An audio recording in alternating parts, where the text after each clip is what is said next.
Halo guys, assalamualaikum warahmatullahi wabarakatuh. Welcome back to my channel.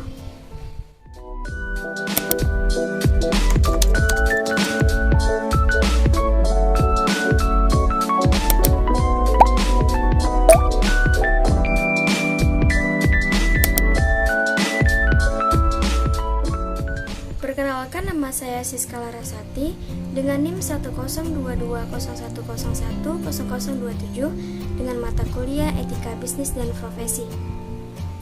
Baiklah, sebelum saya menganalisis gambar yang sudah diberikan oleh dosen pengampu, di sini saya akan menjelaskan atau mendefinisikan apa sih GCG itu. Simak videonya ya. Definisi GCG. GCG adalah suatu sistem pengendalian internal perusahaan yang memiliki tujuan utama mengelola risiko yang signifikan guna memenuhi tujuan bisnisnya melalui pengamanan aset perusahaan dan meningkatkan nilai investasi pemegang saham dalam jangka panjang. Menurut Muhammad Effendi tahun 2009, The Power of Good Corporate Governance.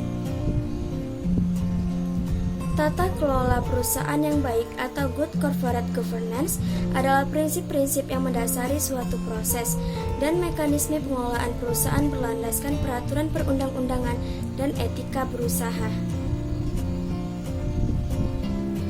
Penerapan GCG didukung oleh 3 pilar yang saling berhubungan, yaitu negara dan perangkatnya sebagai regulator, dunia usaha sebagai pelaku pasar, dan masyarakat sebagai pengguna produk dan jasa dunia usaha, menurut Komite Nasional Kebijakan Governance 2006. Nah guys, itu dia penjelasan singkat mengenai definisi GCG. Selanjutnya saya akan menganalisis gambar yang sudah tertera berikut ini.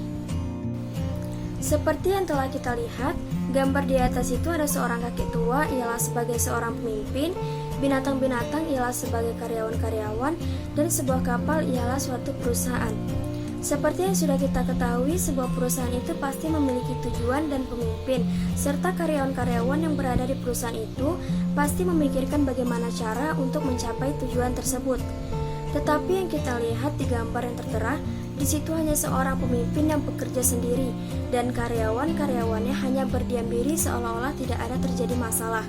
Seharusnya jika kita menerapkan prinsip GCG, kita harus melakukan kerjasama untuk menggapai tujuan yang sudah kita rencanakan, yang sudah disusun agar tujuan itu terlaksana dengan baik, meskipun ada masalah ataupun hambatan yang akan terjadi.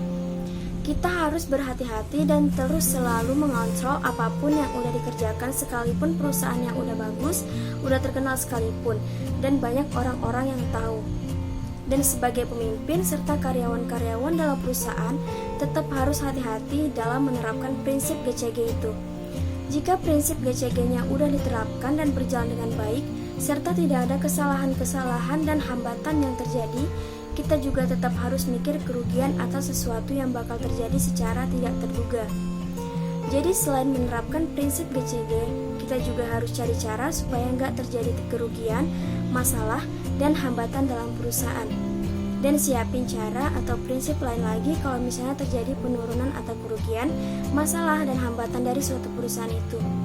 Dan sebagai karyawan harus memiliki tanggung jawab serta kesadaran agar perusahaan itu dapat terlaksana dengan baik sesuai prinsip GCG dengan istilah tarif, yaitu transparan, accountability, responsibility, independensi, dan fairness. Baiklah, itulah penjelasan singkat mengenai definisi GCG dan analisis gambar yang tertera. Terima kasih sudah menonton, jangan lupa di like, komen, subscribe, dan share pada teman-teman kalian, dan jangan lupa tekan tombol loncengnya. Dan semoga video ini dapat bermanfaat untuk kita semua. Akhir kata saya ucapkan terima kasih. Wassalamualaikum warahmatullahi wabarakatuh.